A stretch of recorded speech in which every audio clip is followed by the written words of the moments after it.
나주부TV 시청자 여러분 안녕하세요. 네, 어제 아쉽게 미국장이 내려갔네요. 오늘도 국내장 뭐 살짝 올랐다라고 말하기 애매하죠. 올랐다가 다시 내려갔습니다. 지금은 변동성이 많으니까 늘상 마음 편히 생각하셔야 됩니다. 이거 하루 이틀 할 거 아니에요. 그죠? 네, 오래 갈 수 있습니다. 어제 알림에서 이렇게 말씀드렸어요. 바닥권 반등은 대부분 강력하므로 조금은 유의하셔서 접근하시는 게 좋다. 세게 올랐죠, 이틀. 근데 이게 계속 유지되는지는 지켜보셔야 됩니다. 시장이 좋지 않아도, 시장이 좋아도, 내 투자 자금을 관리하고 페이스 유지해 나가는 게 가장 중요합니다. 그래서 뭐 하루 이틀 여러 번 하실 거 아니니까, 한 번 올랐다고 뭐 이거 계속 간다, 이런 생각은 안 하시는 게 좋아요. 지금 같으면 특히 그렇습니다. 그래서 스윙 매매 계속 하시라고 말씀드리는 게, 한번 배워두면 어디 안 가잖아요. 그죠? 내 스스로 잘 매매를 할 수 있다는 건 큰 장점입니다. 그래서 TQ 같은 경우 어제 저는 수익 익절이 됐어요. 그래서 익절하고 새로 매수했거든요. 요 가격대. 요 가격대가 여기 확대한 가격입니다. 20.5, 19.6 이렇게 걸어놨는데 두 개씩 걸진 않았고요. 더 많이 걸었습니다.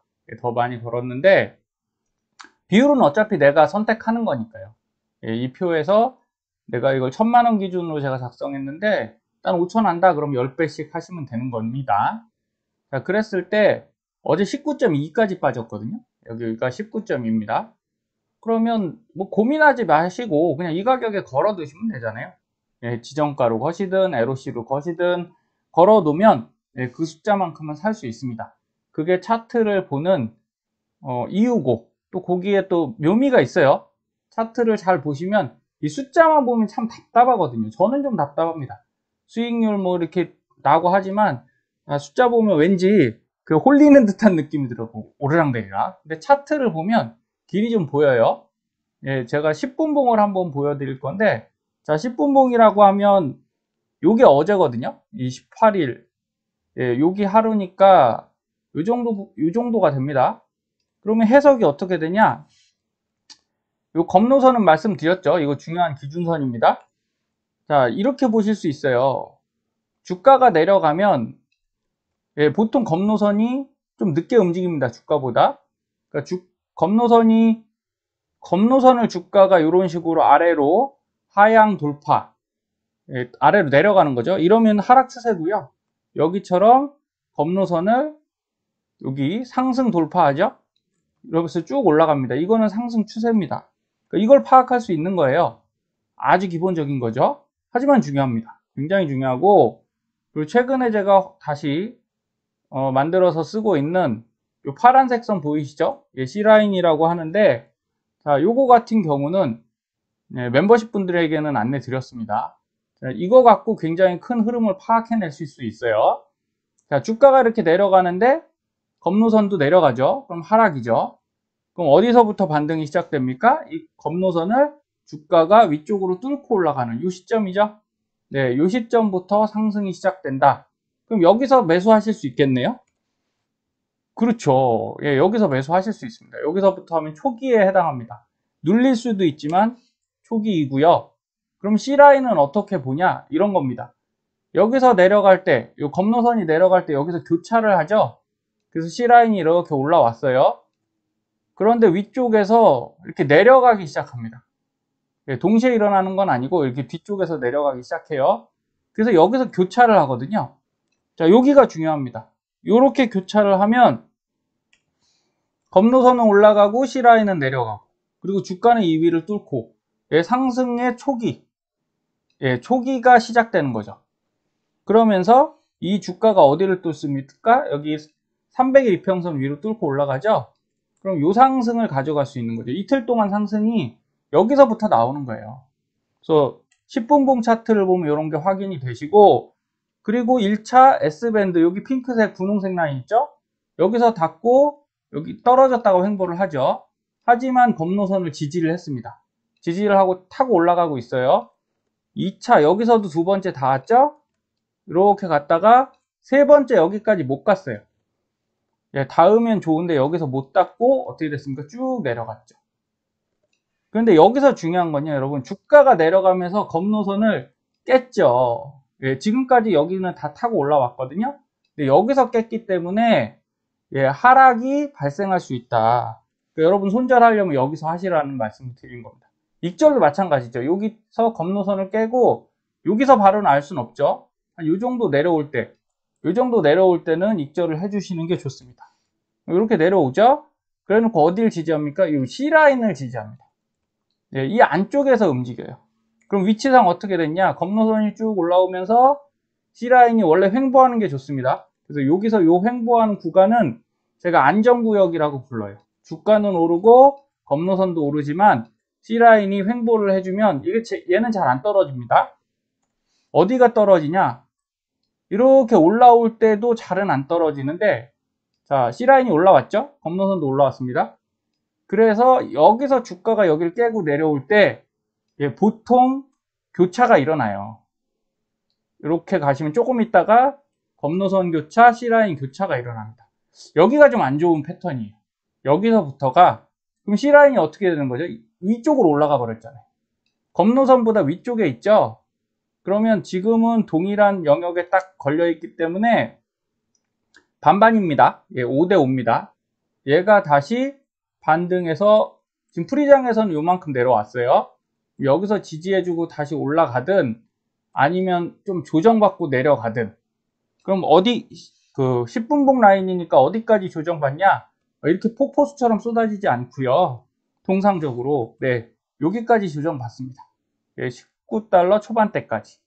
그럼 여기까지는 이렇게 내려갈 수 있겠죠? 그 다음에 더 내려가면 여기까지 내려가겠죠. 이렇게 구역으로 움직이니까 여러분들이 이런 차트를 배워 두시면 흐름을 좀 읽을 수 있어서, 제가 뭐 익절하고 하는 게 그냥 즉흥적으로 하는 건 아닙니다. 예, 이런 차트를 보고서 하락할 수 있는 흐름이 있겠다.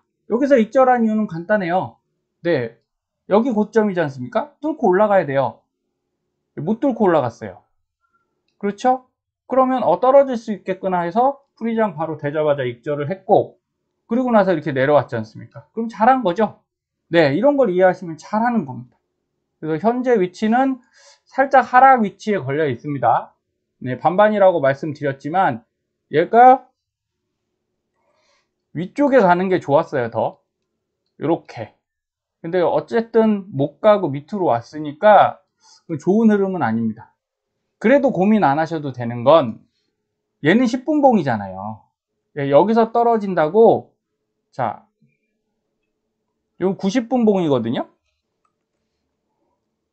여기서 어디 온 겁니까? 요만큼 온 거예요, TQ는.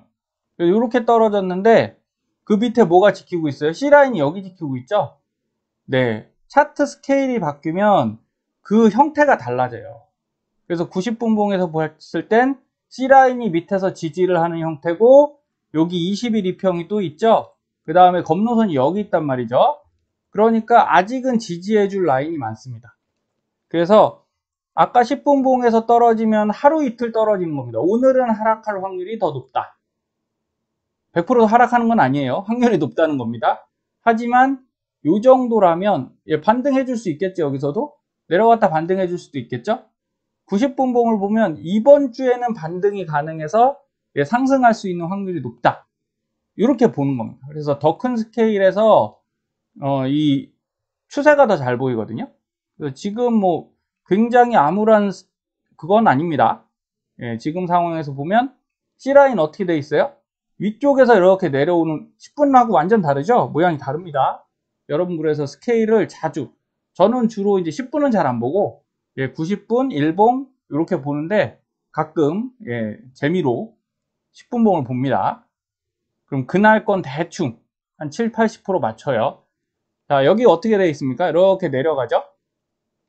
내려가고 이만큼 내려와 있단 말이에요. 그래서 지금 횡보하고 있죠? 아까 C라인이 이렇게 올라갈 때 상승이 일어난다고 말씀드렸어요. 지금은 안 일어났죠? 그래서 요만큼까지만 올라온 겁니다. 그래서 횡보를 하고 있기 때문에 여기서 조금 더 올라간다고 해도 안전합니다. 근데 여기가 이제 주가가 올라가기 시작하면서 얘가 이렇게 올라간다. 그러면 이제 그때부터 주의를 하셔야 돼요. 더 올라가는데 어떻게 된다고요? 얘가 검노선도 따라 올라가겠죠? 이렇게 올라가면.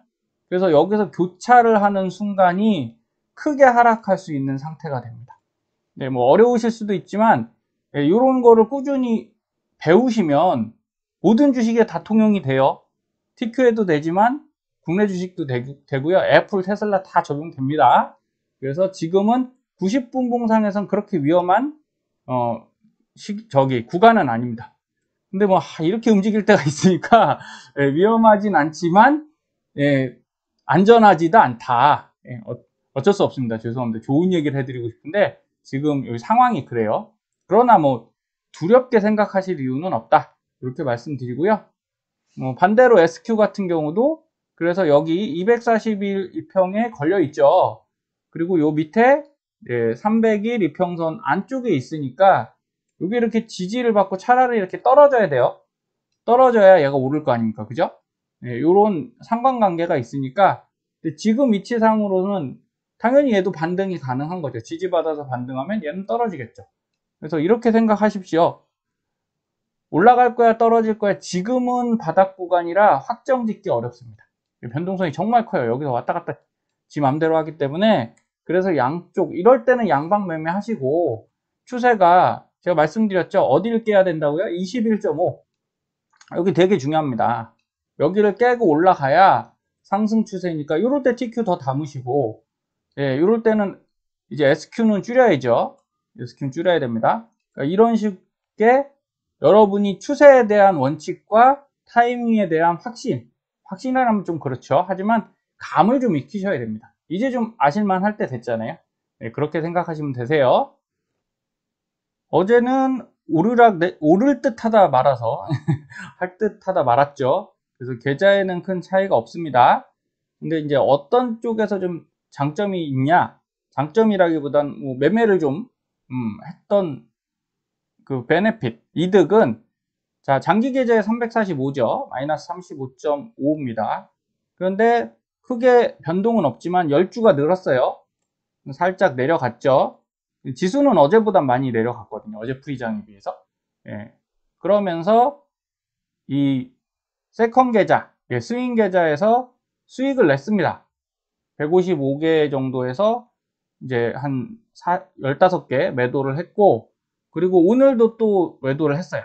매도를 해서 이렇게 수익이 났죠. 어제 7만원 정도면 뭐 2주는 공짜로 산다. 항상 이런 마인드로.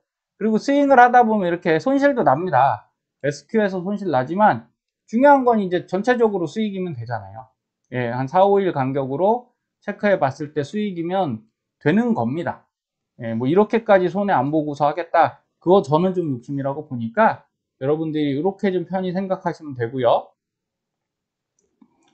자, 중간 선거는 지금 뉴스에서 많이 나오는데 저는 개인적으로 현혹되지 마셔라 이런 말씀 드립니다. 가장 큰 이유가 S&P 과거를 보시면 뭐 62년도 이런 데를 떠나서 지금 뭘 많이 봐야 되냐? 여길 봐야 돼요.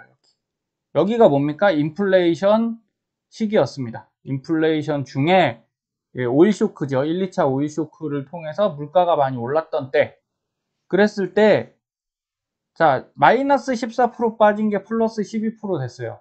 여러분 이게 따뜻한 상황인가요? 아니죠. 이건 마이너스 2%인 걸 이렇게 봐야 되잖아요. 떨어진 걸 회복을 못한 거예요. 78년도엔. 근데 82년도엔 어떻게 됐습니까? 많이 회복했죠. 이거는 인플레이션이 거의 끝나가는 시기겠죠.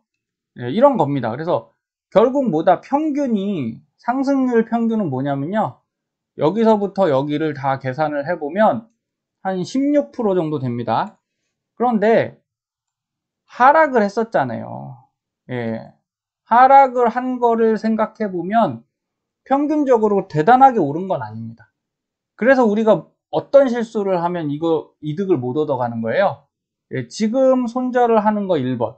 손절하시면 안 돼요. 절대 안 되고 두 번째 바닥 매수를 안 하시면 또 재미를 못 봐요. 왜? 기존에 갖고 있던 건 어차피 마이너스죠. 그런데 올라봐야 그놈이 그놈이라는 거예요. 큰 변화가 없습니다. 그러니까 밑에서 사야 돼요. 무조건 사셔야 됩니다. 그래서 더 바닥이 나타난다. 그리고 현재가 뭐 이건 개인 희망이지만 중간 바닥쯤 돼서 크게 조정 안 받는다 그러면 지금 사셔야 된다라고 말씀드리는 이유입니다. 물론 확률상 내년에 오를 거기 때문에 지금 사놔야 돼요. 그래야지 내년에 그 상승을 조금이라도 내 걸로 가져갈 수 있고요. 그런데 이것만 보시고서 과도하게 가면 안 된다는 거죠. 평균이 16%니까 많이 오르겠네. 얘는 안 됐다고요. 그쵸? 그 다음에 94년도 뭐 여기까지는 생각 안 해도 2008년도 보겠습니다. 2008년도. 2000 중간선거가 8년도엔 없었으니까 여기서 마이너스 8% 빠진 게 24%까지. 근데 이건 금융위기 전이죠. 그 이유는 어떻습니까? 마이너스 16 빠졌다가 30일 한 10%, 한 14% 정도 15% 정도 올랐죠. 예. 그래도 뭐 나쁜 건 아니지만 2008에서 2009년도는요. 그때 한창 침체가 왔던 때잖아요. 거의 못 올랐어요. 거의 못 올랐어요. 그러니까 만약에 내년에 침체가 온다면 애매한 거죠. 과연 침체가 왔는데도 중간선거 이후라고 오를 수 있을까? 침체가 어떻게 와야 됩니까? 아주 약하게 와야 됩니다. 세게 오면 안 돼요. 세게 오면 또 본전이다. 그래서 우리는 평균의 함정에 빠지지 말아야 합니다. 평균의 함정은 이거예요. A 회사는 회사 직원의 월급이 평균 455거든요. B는 350입니다. 근데 봤더니 직원 한 명이 2천만 원을 받고 나머지가 300만 원씩 쭈르륵 11명이 받는 거죠. 자, 이 회사가 더 높다는 거예요. 여긴 직원 1, 2, 3이 390만 원, 4, 5, 6, 7, 8이 350만 원, 그 다음 사람이 310만 원 해도 안 높아요. 그래서 한두 녀석이 올려버리면 평균은 높아지는 겁니다. 그래서 16%를 믿지 마시고 지금은 여기랑 비교를 해야 됩니다. 여기 이렇게 안 좋을 때. 지금 안 좋잖아요, 상황이. 역대급으로 안 좋은 건 사실입니다. 그걸 꼭 명심하시고, 그래서 미국 중간선거에 세계 운명이 달렸다. 뭐 이런 얘기는 안 들으시는 게 저는 좋다고 생각합니다. 별로 의미 없어요. 더 안 좋아질 수도 있고, 더 좋아질 수도 있지만, 이거 어찌 알겠습니까? 그쵸? 그리고 선거와 실적, 10월 첫 거래일 뉴욕, 이런 거 의미가 없다는 거예요. 참, 오히려 넷플릭스가 그 실적이 좀 내려갔다가 뭐 아시아 쪽에서 상승했다고 급등했죠. 로블록스도 급등했습니다. 이런 건 좀 호재가 있는 거죠. 네, 어쨌든 바닥에 있던 주식들이 튀어 오른다. 그러는 건 돈이 들어간다는 얘기잖아요. 누가 매수를 하고 있다는 얘기고 지금은 뭐 미국 개인들도 그렇게 많이 매수할 여력은 없을 겁니다. 그러니까 금융기관들에서 이런 것들을 준비하기 위해서 돈을 넣고 있다 이렇게 보는 편이니까 나쁠 건 없죠. 우리 입장에서 뭐 오르는데 뭐가 나쁘겠습니까? 절대 그렇게 보실 필요 없고 과거 나스닥 100을 봐도 여기 보시면 이게 연봉입니다. 연봉으로 5일봉에서 그 5년치 평균이겠죠. 네, 항상 이렇게 따라왔어요. 2008년 이후에는. 근데 이전에는 애석하게도 요 밑을 깼었어요. 5일선 깼고 21선까지는 안 갔는데 한 11선 그쪽에서 바닥을 잡았습니다. 그러면 저희 입장에선 지금 많이 올랐으니까 조금 더 내려갈 수도 있겠죠. 그러니까 이거를 염두에 두시고 투자를 하시자. 그게 훨씬 안전합니다. 그래서 지금은 저는 미국 주식, 국내 주식 이게 중요하다고 생각 안 해요. 원래 이기는 편이 내 편인 거잖아요. 좀 그런가요? 하지만 투자의 세계는 냉정합니다. 지금은 어느 주식이든 내가 수익을 내실 수 있는 쪽에 투자하셔서 수익을 내시는 게 좋고요. 요거는 이제 포스코 케미칼이에요. 포스코 케미칼. 어제는 제가 그 에코프로 말씀드렸는데 오늘 또 올랐죠, 에코프로도. 그래갖고 수익을 저도 익절을 했습니다. 그러니까 지금은 오르는 주식 하시는 게 좋아요.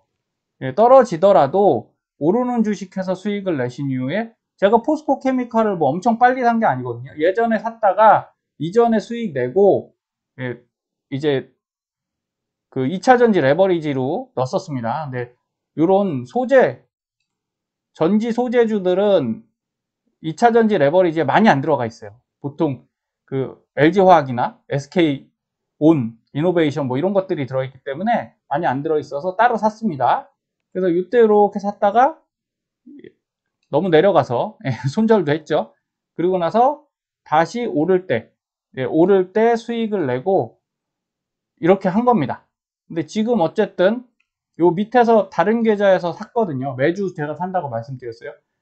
여러분 제일 편한 건 매주 적립식으로 사는 거예요. 매주 그냥 정해진 날에 사셔도 되고, 지수 폭락하는 날 있죠. 그런 날 맞춰갖고 저는 그냥 쭉 사버립니다.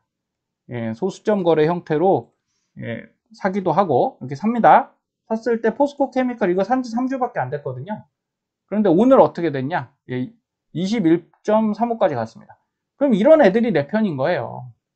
물론 현대차는 아쉽지만 여기 선방 아닙니까? 이 정도면 선방이고, 고려아연 뭐 이렇게 여러 가지 종목들이 이거 한 주씩 사도 비싸거든요. 고려아연 50만 원씩 하니까 그냥 이거를 나눠서 계속 사고 있어요. 한 주에 5만 원씩 해서 소수점 주식으로 사는데 오히려 이런 것들이 속 편하다는 거죠. KT 뭐 이렇게 되고, 네이버도 드디어 양전했습니다. 네이버 손실 계속 있었는데 매주 사니까 커버가 되는 거죠. 아니네요. 죄송합니다. 요 밑이네요. 그래도 어쨌든 그렇게 나쁘지 않고, 자, 미국 주식도 그렇게 하고 있는데 사실 미국 주식이 아주 지금 흐름이 좋은 건 아니에요. 오히려 국내 2차 전지주가 지금은 훨씬 상승세가 세니까 요럴 땐 여기다가 더 안 넣고 살짝 쉽니다. 해외 주식 살짝 쉬었다가 국내로 보내고, 그러다가 미국 주식이 확 올라가면 얘들 세우고 이쪽에다 집어넣고, 이렇게 크로스로 투자하고 있으니까 여러분들도 잘 참고하시면 좋겠습니다. 여러분 이걸 확인하셔야 돼요. 미국 중간선거가 여러분 투자에 어떤 영향을 미칠 거냐면, 개인적으로는 트럼프 대통령 때가 워낙 전 대통령이죠. 상승률이 좋았죠. 그런데 지금의 이 문제를 누가 일으켰을까요?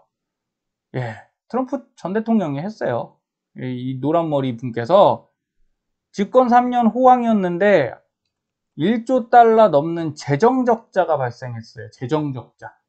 이거는 순수 손실이란 얘기죠. 그리고 트럼프 정부 국가부채 22조 달러로 사상 최대. 자기가 흑자 경영을 하겠다고 큰 소리 치던 분이 결국은 퍼주기, 기업들한테 많이 퍼줬잖아요. 감세 정책하고 이래갖고 다 엉망 만들었죠. 그리고 또 돈까지 엄청 풀어댔죠. 하여튼 모르겠어요. 기업가 출신이기도 하고 본인이 레버리지를 워낙 많이 쓴 사람이라 그러니까 부채를 겁내하지 않았어요. 그래서 지금의 이 상황이 이 사람 때문에, 이 분이라고 하긴 좀 애매해서 어쨌든 이 사람 때문에 촉발된 것도 저는 있다고 봅니다. 그러면 이번 중간선거를 기점으로 뭐 민주당이 이기던 공화당이 이기던 그건 우리한테 큰 문제가 없는데, 만약에 여기서 공화당이 이기면서 다음에 또 트럼프가 대권 주자로 나와서 당선이 된다, 저는 개인적으로 이게 옳다 그르다의 문제가 아니에요. 이 사람이 되면 부채 더 늘릴 겁니다, 아마. 그러면 침체 속에서 부채를 더 늘리고 하면 언젠가 터지지 않을까요? 뭐 확실한 건 없으니까 이런 생각을 합니다. 그래서 요번에 힘들더라도 어느 정도 부채를 전 글로벌 시장이든 국가든 좀 털어내야 된다고 봐요. 이게 일상적인 침체입니다. 늘상 오는 침체. 그래서 여러분들 너무 흔들리지 마시고, 침체는 늘상 온다고 말씀드리잖아요.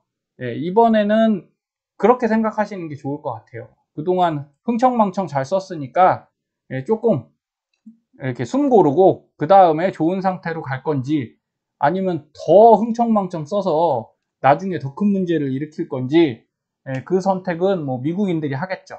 우리한테도 분명히 영향은 있습니다.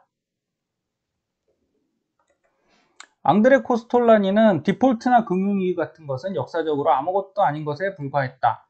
맞는 말이잖아요. 다 극복됐잖아요. 특이한 것은 자산이 헐값에 거래되어 주인이 바뀔 뿐이다. 바뀌는 것 뿐입니다. 자, 이 기회에 여러분들이 이 주인이 돼야 된다고요. 그러려면 50으로 생각하면 안 되고, 만약에 100에 침체가 온다고 하면 50에서 생각하고 질러버리면 이건 끝까지 못 가요. 그냥 다이 던져야 됩니다. 그러니까 200으로 생각하고 야 200까지 갈 수 있어, 더 2배로 더 깊을 수 있어 라고 생각하고 가시면 반드시 살아남겠죠. 그래서 여러분들이 조금 더 고민을 하시고 조금 더 인내하시는 투자자가 되셔야 된다, 저는 이렇게 생각하는 겁니다. 이렇게 되면 반드시 이긴다니까요. 200%를 생각하세요. 2배를 생각하십시오. 그래서 지금의 상황도 그저 역사의 한 지점일 뿐입니다. 길게 보면 이기는 투자가 가능해지고요. 워렌 버핏님께서는, 우리 어르신께서는 투자 결정은 결혼을 결정하는 것처럼 신중하게 하라. 자, 제 나이 또래는 투자 결정뿐 아니라 이제 40, 50대 분들은 옛날에 결혼이 굉장히 중요한 인생의 터닝 포인트였을 겁니다. 그래서 고민 많이 하셨을 건데, 요새 젊은 분들이 고민 안 하신다는 게 아니라 요새 젊은 분들이 조금 더 감정에 또 필에 영향을 많이 받죠.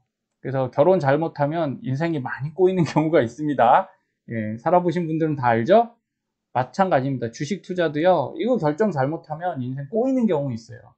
그래서 이거를 정말 이제는 신중하게 결정하고, 내가 어떤 종목을 붙들고 있다고 했을 때, 뭐, 그 인생에서 이혼도 하잖아요. 그쵸? 그럼 더 상황이 안 좋아질 거다 그러면 그 종목하고도 이별해야 됩니다. 그냥 빨리 손절하셔야 돼요. 재무가 안 좋고 진짜 업황이 안 좋아지는데 올라갈 거야 이렇게 생각하시면서 계속 붙들고 있는 건 현명한 방법 아닙니다. 그래서 이번 기회를 통해서 여러분들이 이 기회를 꼭 잡으셔서 주인을 바꿔 가십시오. 그러기를 간절히 바라고 있습니다. 자, 오늘도 상승은 했으면 좋겠어요. 늘상 상승은 바라지만 현실은 그렇게 안 되죠. 우리는 그냥 묵묵히 노력을 할 뿐입니다. 그래서 오늘도 많은 수익이 났으면 좋겠지만 마음은 비우자고요. 이제는 편안하게 가지시고 오늘 하루 잘 마무리하시길 바라겠습니다. 감사합니다.